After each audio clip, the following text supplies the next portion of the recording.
तो उम्मीद करता हूँ खैर वाफियत से होंगे, प्रॉफिट के अंदर ट्रेडिंग करेंगे। अच्छा जी, फंडामेंटल एनालिसिस से आज के इस वीक के एनालिसिस स्टार्ट करते हैं। बेसिकली पिछले दिनों जंग का माहौल था, मैं आपको जंग की खबरें जो है वो अपडेट करता रहा हूँ, और उसका इम्पैक्ट जो है मार्केट के ऊपर क्या होगा वो भी करता रहूँ। और आप मार्केट देख सकते हैं कि कोई एक पॉइंट पे भी अल्लाह का शुक्र है, अल्लाह के करम से हम गलत साबित नहीं हुए। वो इसलिए नहीं हुए क्योंकि हमने एनालिसिस को प्रॉपर रीड किया, एक्सपीरियंस किया ऑलरेडी वार्स को और पॉलिटिकल टेंशंस को, जिस वजह से हमारे जो एनालिसिस थे वो लॉन्ग टर्म के अंदर एक्यूरेसी के अंदर जा रहे थे। और एक दूसरी बड़ी वजह एक और है लॉन्ग टर्म एनालिसिस करने की। अब इस महीने में आज 11 तारीख को 11 12 और ऑनवर्ड्स, ये जो पूरा हफ्ता है नवंबर का, या नवंबर के अगला जो हफ्ता रह जाएगा, बेसिकली दिसंबर करीब है। और दिसंबर के अंदर मार्केट के अंदर बड़ी डिस्टर्बेंस पाई जाती है, खास करके दिसंबर के जो आखिरी 15 दिन होते हैं। और ये डिस्टरबेंस नवंबर से ही हमें थोड़ा बहुत आउटपुट, उसका इनपुट मिलता रहता है और समझ आना शुरू हो जाती है। दैट्स व्हाई हम लॉन्ग टर्म एनालिसिस की तरफ अगर फोकस करें तो हम इस मैनिपुलेशन से बच सकते हैं। अब दिसंबर मैनिपुलेशन का भी आप लोगों को, नए लोगों को एक्सपीरियंस नहीं होगा। Let me explain. दिसंबर मैनिपुलेशन होती है कि मोस्टली आपकी एस हंटिंग हो जाती है। दिसंबर में मोस्टली क्लोजिंग होती है, हर तरफ जो है वो कई, जैसे कई कंपनियां टारगेट्स में लगी होती हैं, बैंक्स टारगेट्स में लगे होते हैं, इन्वेस्टर्स भी डिस्टर्ब होते हैं, क्लोजिंग है, तो उस वजह से पूरी मार्केट एक किस्म की डिस्टर्बेंस का शिकार होती है। और दिसंबर में बिजनेस जो है वो इतने खासे ग्रो नहीं कर रहे होते, विंटर्स भी हैं ओवरऑल भी, तो ग्रो नहीं कर रहे होते, तो ओवरऑल करेंसीज के अंदर जो है डिसिप्लिन नहीं मिलता आपको, गैप मिलता है, मैनिपुलेशन मिलती है, एसेट हंटिंग मिलती है। और जिस डायरेक्शन में आप ट्रेड करना चाह रहे होते हैं, मार्केट उस ऑपोजिट डायरेक्शन के अंदर जाती है। और डेफिनेटली कि हम तो टेक्निकल्स को रीड कर रहे होते हैं, लेकिन जब मार्केट में मैनिपुलेशन होगी, ट्रेडर्स को एक पोजीशन वाजिया नहीं होगी, तो हर बंदा या हर एक ट्रेडर्स तकसीम होगी, जब ट्रेडर्स लगाएंगे तो मार्केट में मैनिपुलेशन होगी। तो मेरे ख्याल में लास्ट मैंने वीक कहा था कि ठीक है, गोल्ड सेल का ऑप्शन है, ये पॉइंट है, जैसे सेलिंग लगानी है लॉन्ग टर्म में। और एक लोअर हाई बन गया, लोअर लो बना तो सेलिंग फिर स्टार्ट हो जाएगी। सेकेंड, अभी मैं अगेन आपको कहना चाहता हूँ कि आप जो है वो D1 के अंदर रहें। H1 में मजीद एक हफ्ता वेट कर लें, मेरे कहने पे। मैंने लास्ट टाइम भी कहा था कि अभी फिलहाल D1 के गोल्ड के एनालिसिस ले लें। अगली बार मैं आपको करेंसीज के भी एनालिसिस इंट्राडे भी दे दूंगा, लेकिन मैं आपको करेंसीज के इस बार इंट्राडे एनालिसिस नहीं दूंगा। मैं आपको लॉन्ग टर्म एनालिसिस दूंगा, यूरो यूएसडी, GBP USD के, एंड देन फंडामेंटल्स और फिर गोल्ड के। लेकिन ये कि मैं कोशिश करूंगा कि आपको इंट्राडे एनालिसिस ना दूं और एक हफ्ता और सब्र करने का कहूं, क्योंकि इस हफ्ते के बाद हमारे पास आगे 2 हफ्ते होंगे मजीद इंट्राडे ट्रेड करने के। और दिसंबर में हमें कोशिश करना चाहिए कि लॉन्ग टर्म किसी पोजीशन में अगर हम बैठ सकें तो बैठ जाना चाहिए। और दिसंबर से, स्टार्ट ऑफ दिसंबर या एंड ऑफ द नवंबर में ही हमें कोई लॉन्ग टर्म पोजीशन लेके पूरे महीने के लिए, यानी कोई टारगेट शारगेट पूरा करने के लिए लॉन्ग टर्म पोजीशन में बैठना पड़ेगा। अच्छा जी, 13 तारीख को मंडे है, कोई न्यूज नहीं है और स्लो मंडे होगा, देख लीजिएगा, बड़ा स्लो स्टार्ट होगा। कोई फंडामेंटल्स इधर तो नहीं है, जंग वहां पे चल रही है, तो वहां पे भी जो बड़ी ताकतें थी, बड़ी कुवतें थी, खामोश हो चुकी हैं। फ्रांस ने आज थोड़ा बयान दिया है, फ्रांस के जो है वो प्रेसिडेंट ने, प्राइम मिनिस्टर ने, कि भाई जंग रुकनी चाहिए वगैरह। उसके अलावा कोई, सऊदी अरब ने एक मीटिंग कॉल की है, उसका तो आपको पता है कि किसी भी किस्म का कोई भी हल नहीं निकलेगा, ना सऊदीया के पास इतनी पावर है, ना उनकी इतनी कोई डिप्लोमेसी है। बस वो लगे हुए मीटिंग शीटिंग करने ताकि अवाम की नजरों में थोड़ा बेहतर हो जाए। तो जंग की तो यही अपडेट है। अच्छा, क्लेमेंट क्लेमेंट काउंट चेंज की न्यूज है जी, GBP की, ट्यूसडे को नवंबर 14 दिन 12 बजे, जिसमें ये है कि स्लाइटली नेगेटिव है, बहुत ज्यादा बड़ी कोई मतलब कि मार्केट को हिला देने वाली न्यूज नहीं है, स्लाइटली नेगेटिव डाटा है। और ये जो न्यूज होती हैं ये मार्केट में फॉर एग्जांपल इंट्राडे के अंदर काफी हेल्प कर देती हैं, या मार्केट को एक डायरेक्शन में लॉन्ग टर्म में भी धकेल सकती हैं। ठीक है, तो उस डायरेक्शन के अंदर बात का, अगर हम इंटरडे कर रहे हैं फिर तो ये न्यूज़ काफी हेल्पफुल होती हैं। यानी अगर हमें किसी रेजिस्टेंस से सेल की ट्रेड लगाई है और न्यूज़ भी सेल की आई है, तो हमारी TP with in a day होगी और मार्केट में मैनिपुलेशन भी खत्म हो जाएगी। तो न्यूज़ आना जरूरी है, इससे मार्केट चलती रहती है, मैनिपुलेशन भी खत्म होती है, एक डायरेक्शन भी मार्केट को मिलती है, इन्वेस्टर्स को भी मिलती है। तो स्लाइटली एक नेगेटिव न्यूज़ है। उसके बाद USD की कोर CPI मंथली रिपोर्ट है, जो कि स्लाइटली मतलब कि न्यूट्रल है। मेन जो रिपोर्ट होती है वो CPI होती है। मेन जो रिपोर्ट होती है, मेन जो रिपोर्ट है वो CPI है। CPI की जो मंथली है और ईयरली रिपोर्ट भी है, मंथली रिपोर्ट के ऊपर फोकस करना चाहिए, ईयरली रिपोर्ट के ऊपर नहीं। मंथली रिपोर्ट के अंदर CPI के अंदर मुझे ऐसा फील हो रहा है कि जो डाटा है वो आएगा अगेंस्ट, बट ऐसा फील हो रहा है। फंडामेंटल्स के अकॉर्डिंग जो डाटा ये दिखा रहे हैं 0.1%, इसके अगेंस्ट आएगा, क्योंकि डिक्सी काफी गिरा भी है, फिर थोड़ा स्ट्रांग हुआ है। बट अगर इस न्यूज के एनालिसिस किए जाएं, हम अपना ख्याल हटा के, तो सीपीआई में जो डॉलर है वो नेगेटिव मूव दे सकता है, डॉलर जो है वो नेगेटिव वे में जा सकता है, गिर सकता है अगर डाटा एग्जैक्ट आता है। क्योंकि हमें एफएमसी के बारे में भी सोचना पड़ेगा कि इंटरेस्ट रेट उन्होंने काफी महीनों से रेज नहीं किया। अब वो भी कह रहे थे कि एंड ऑफ दिस ईयर हम इंटरेस्ट रेट रेज करेंगे, मे बी वो दिसंबर के अंदर इंटरेस्ट रेट रेज करें और डॉलर को मजीद स्ट्रॉन्ग कर दें। तो सीपीआई के अंदर वीक हो जाए होता रहता है, ये लॉन्ग टर्म ट्रेंड में असरअंदाज जरूर करती है, बल्कि अच्छी मूवमेंट भी देती है और अच्छी न्यूज है, इसको फॉलो अप करना चाहिए। क्योंकि सीपीआई में अगर कमी आ रही है तो बैंक इंटरेस्ट रेट गिरा सकते हैं, बट गिराने का उनका कोई इरादा नहीं है, तो डॉलर स्लाइटली वीक हो सकता है, मेरा ये आइडिया। स्लाइटली, स्लाइटली मीन्स थोड़ा। फिर है जी ऑस्ट्रेलियन डॉलर की और सीपीआई ईयरली रिपोर्ट, मतलब कि इसको जरूरत नहीं है पढ़ने की। वेग price index quarter report positive report है जी। उसके बाद सीएनवाई इंडस्ट्रियल प्रोडक्शन ईयरली रिपोर्ट है, न्यूट्रल है। सीएनवाई हम ट्रेड भी नहीं करते। फिर जीबीपी की सीपीआई की ईयरली रिपोर्ट है which is negative for GBP. GBP के लिए नेगेटिव डाटा है, बट इतना बड़ा कोई इम्पैक्ट नहीं पड़ेगा, मार्केट के अंदर मूवमेंट रहेगी इस वजह से। तो सीपीआई की जो ईयरली डाटा है वो जीबीपी के लिए नेगेटिव है, बट ये एक बहुत बड़ा इम्पैक्ट नहीं क्रिएट करने वाली। उसके बाद कोर पीपीआई यूएसडी की न्यूज है। अब ये मेन सीपीआई की न्यूज है इस महीने। ये कोर पीपीआई और उसके बाद फिर एम्प्लॉयमेंट चेंज की और अनएम्प्लॉयमेंट क्लेम्स की शायद न्यूज है, वो मैं नीचे देखता हूँ। अब कोर पीपीआई ये भी इंपॉर्टेंट न्यूज है, ये ठीक है, न्यूज़ आपको अच्छा एक प्रॉफिट दिलवा सकती हैं और एक डायरेक्शन जरूर तय कर सकती हैं सीपीआई की और कोर पीपीआई की। कोर पीपीआई के अंदर मंथली रिपोर्ट जो है वो न्यूट्रल है। कोर रिटेल सेल्स अगर मंथली रिपोर्ट देखी जाए तो हाईली नेगेटिव है, शदीद नेगेटिव है। एम्पायर स्टेट मैन्युफैक्चरिंग इंडेक्स देखें तो नेगेटिव के अंदर है, लेकिन यह है कि थोड़ी सी बेहतरी आई है कदर के अंदर, लेकिन स्टिल नेगेटिव के अंदर है, न्यूज़ नेगेटिव आ सकती है। पीपीआई की मंथली रिपोर्ट ये भी नेगेटिव है। रिटेल सेल्स अगर देखी जाए तो नेगेटिव है, तो सीपीआई की भी न्यूज नेगेटिव हो गई। 6:30 वाली जो न्यूज है, ये भी जो है वो आपकी पीपीआई ये भी नेगेटिव होगी। तो दो न्यूज जो है वो नेगेटिव हो गई हैं, डॉलर के अगेंस्ट एनालिसिस आ रहे हैं, यानी डॉलर वीक हो सकता है अगेंस्ट के, ये मतलब है। तो इस चीज को आप याद रखिएगा, एंड में आपके बड़े काम आएगा।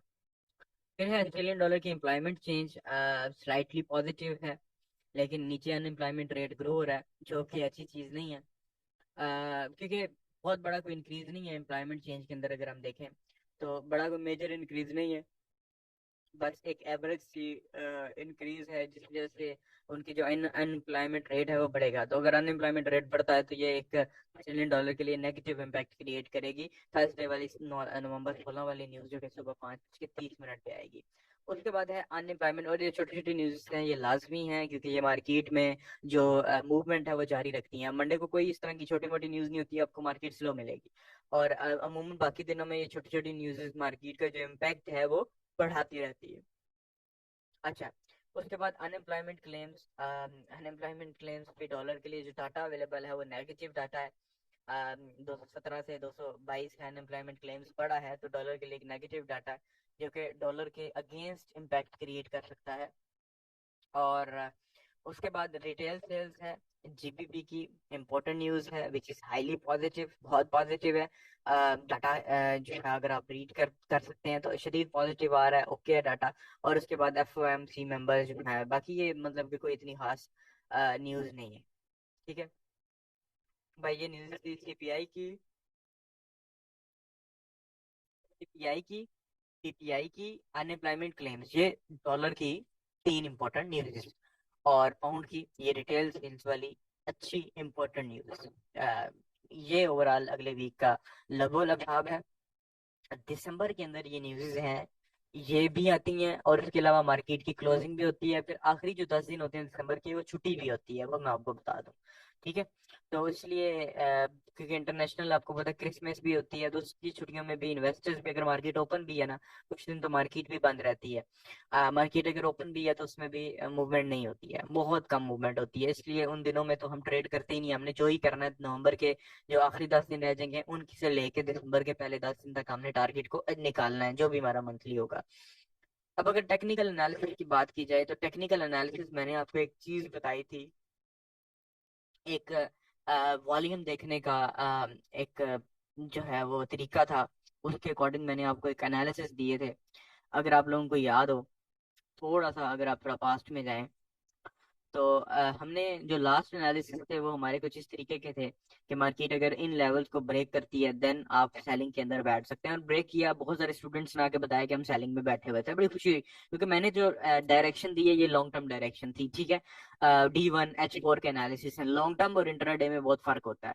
लॉन्ग टर्म जब आप कर रहे हो एनालिसिस तो उसमें ये है कि इंट्राडे बाद का मार्केट बड़े बड़े बाय के स्विंग्स भी बना जाती है, लेकिन D1 में जब आप बैठे हुए तो डेफिनेटली आपको उसका रिजल्ट जो है वो लंबे अरसे के होल्ड करने के बाद मिलेगा, but within a week इतना रिजल्ट मिलना, लाइक गोल्ड किधर था, इधर था कहीं 2000 समथिंग के ऊपर था, या 1998 के ऊपर समथिंग था, गोल्ड आ गया 1940 पे, तो 600-700 टिप्स अगर मार्केट देती है तो मतलब कि बहुत है।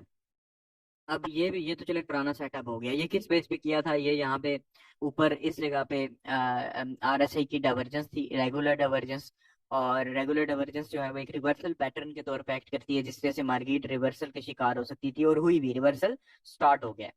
ठीक है, ये जो होती है ना बीरिश डाइवर्जेंस, जो हमने RSI के अंदर देखी थी लास्ट, मैं भी आपको दिखा देता हूँ, RSI के अंदर देखी थी, आपको याद होगा। मैं आपको दिखा भी देता हूँ।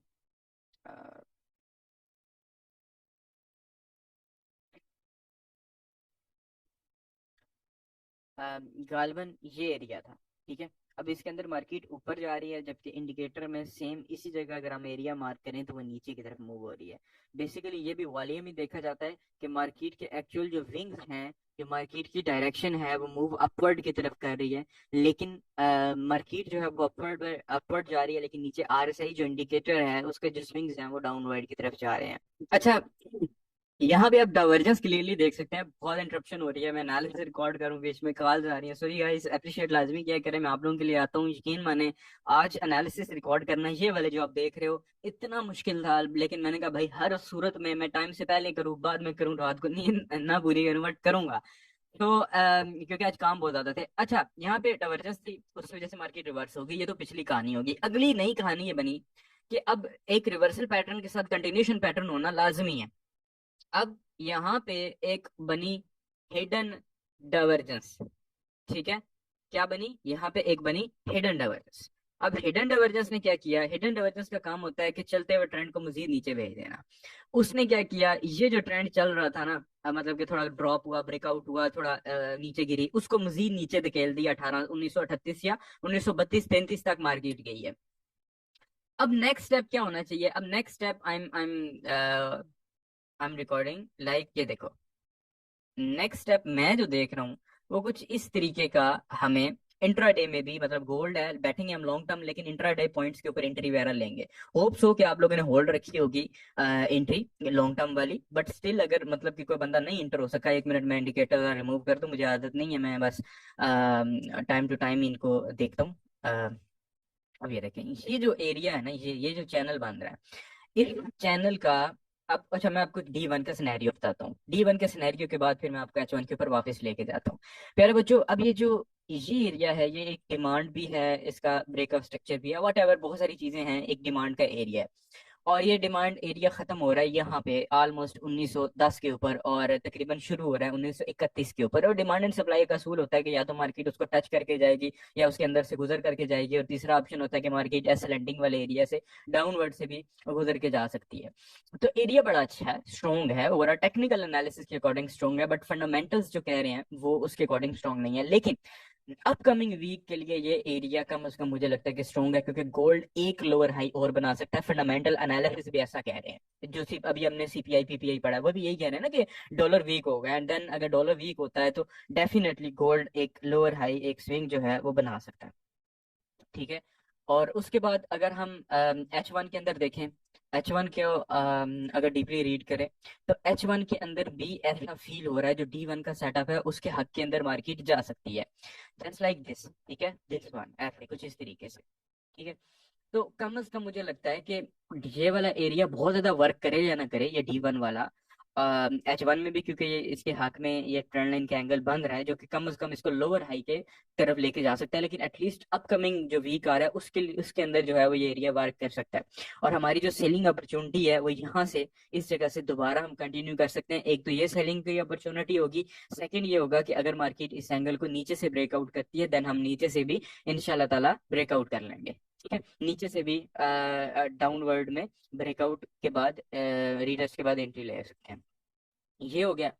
और अगर मतलब ये तो इंट्राडे सिनेरियो मैंने आपको बता दिया कि अपवर्ड इधर से भी एंट्री ले सकते हैं, ब्रेकआउट से भी एंट्री ले सकते हैं। और एक और सिनेरियो D1 का भी है, क्योंकि मेरी कोशिश ये नहीं है कि इंट्राडे में बैठूं। इंट्राडे ये है कि एंट्री पॉइंट बता सकता है, एसएल बता देगा, तो चलो जो छोटे अकाउंट्स वाले बच्चे हैं 500,000 वाले, वो एसएल लगा के बैठ सकते हैं। अमूमन पॉइंट ये है कि दिसंबर आ रहा है तो लॉन्ग टर्म ट्रेडिंग के ऊपर ज्यादा फोकस करना चाहिए। अब यहाँ पे आप देखें, ये जो D1 वाले एरिया, अगर मार्केट इस ब्रेकआउट के बाद ये वाला एरिया ब्रेक कर जाती है, देन मार्केट का जो नेक्स्ट टारगेट है, जैसे मैंने आपको बताया था कि अगर मार्केट ये वाला एरिया ब्रेक करेगी तो अगला टारगेट 2050 और 2070 होगा। लेकिन अनफॉर्चुनेटली ये वाला एरिया ब्रेक ही नहीं हुआ, 2008 और 2020 वाला। इसी तरह अगर ये एरिया ब्रेक हो जाता है तो देन फिर टारगेट ये वाला एरिया होगा 1880 का। और मुझे लगता है कि यहाँ तक तो मार्केट आ सकती है, बट मैं टेक्निकल्स के ऊपर ही एंट्री वगैरह लेने का आप कह लेंगे हक में हूँ। मैं आ सकती है कि हक में नहीं हूँ। जो चीज अवेलेबल है, अवेलेबिलिटी है, उसकी हक के अंदर मैं मौजूद हूँ। तो हमारा एक लोअर हाई और बन सकता है, और उस लोअर हाई के यानी D1 में भी लोअर हाई, H1 में भी ये लोअर हाई, और इस लोअर हाई के ऊपर हमारी एंट्री जरूर बनती है एक अच्छे हेल्दी बड़े एसएल के साथ। अगर हम यूरो यूएसडी की बात करें तो यूरो यूएसडी में मेरे पास इंट्राडे भी सेटअप है, बट मैं आपको D1 का सेटअप जो है वो बताना ज्यादा मुनासिब समझूंगा, ज्यादा ओके समझूंगा, ज्यादा प्यारा समझूंगा। देखें, एट द मोमेंट तो खबरें आ रही है कि डॉलर वीक हो रहा है, तो लेकिन अगर हम ओवरऑल सेटअप को देखें तो डॉलर दिसंबर के अंदर स्ट्रॉन्ग भी हो सकता है, क्योंकि इनकी स्टेटमेंट्स मौजूद है कि हमने इंटरेस्ट रेट रेज करना है। मे भी वो नवंबर में ही कर दें, मे भी वो दिसंबर के स्टार्ट में कर दें। तो अब मुझे जो नजर आ रही है सिचुएशन वो कुछ इस तरीके की आ रही है कि मार्केट इस चैनल के अंदर घूम रही है, ठीक है। और ये जब तक इस चैनल के अंदर घूम रही है, यूरो यूएसडी का जो ट्रेंड है ना, जो बड़ा ट्रेंड होता है, वो डिफाइन नहीं हो सकता। हाँ, अगर ये चैनल डाउनवर्ड या अपवर्ड ब्रेकआउट होता है, क्योंकि इसको यहाँ से सप्लाई भी मिली है, ठीक है, जिस वजह से ये नीचे गिरा है। अपवर्ड और डाउनवर्ड ब्रेक होता है तो लॉन्ग टर्म आपको यूरो यूएसडी की एंट्री मिल सकती है। अब यहाँ पे भी, वहां पे तो थोड़ा चैनल टाइप स्ट्रक्चर बन गया। यहाँ पे अगर आप देखें तो फ्लैग, जीबीपी यूएसडी में फ्लैग टाइप का स्ट्रक्चर बन रहा है। और ऐसा लग रहा है कि अगर डॉलर वीक होता है अपकमिंग वीक के अंदर, तो एक स्विंग और बन जाएगा। और उसके बाद, क्योंकि ये जो सप्लाई थी ना, ये वाली सप्लाई, इस सप्लाई से ही गिरा है, तो एक स्विंग शायद और बन जाए और मार्केट उस स्विंग के बाद फिर वापस आ जाए। एंड उसके बाद जब तक वापस आती है तो ये ना हो जो एफएमसी है वो इंटरेस्ट रेट भी अनाउंस कर दे एंड ये ब्रेकआउट हो जाए। तो मुझे लगता है कि शॉर्ट टर्म इंट्राडे के एतबार से अगर आप बाइंग करना चाहें, या इस हायर लो से अगर आप बाइंग करना चाहें तो आप कर सकते हैं। लेकिन ये है कि लॉन्ग टर्म के लिए आप नहीं कर सकते, ठीक है। For the sake of long term आप नहीं कर सकते।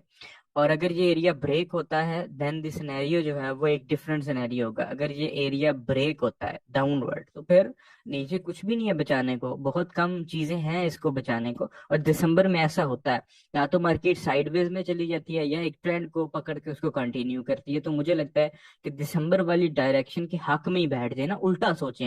हम ये नहीं सोचें कि ऐसा हो सकता है, हम ऐसा भी सोचना चाहिए और दोनों साइडों में सोचना चाहिए। और चैनल जो है, ये जो ट्रेंड लाइंस हैं, ये हमें दोनों सोचने में हेल्प करती हैं, क्योंकि हमें एंट्री के एक स्पॉट दे देंगी कि भाई मैं अपवर्ड ब्रेक होती हूँ तो बाय कर लेना, डाउनवर्ड ब्रेक होती हूँ तो सेल कर लेना। इंट्राडे मैं भी दे सकता हूँ आपको, लेकिन मैं आपको कह रहा हूँ थोड़ा वेट करें।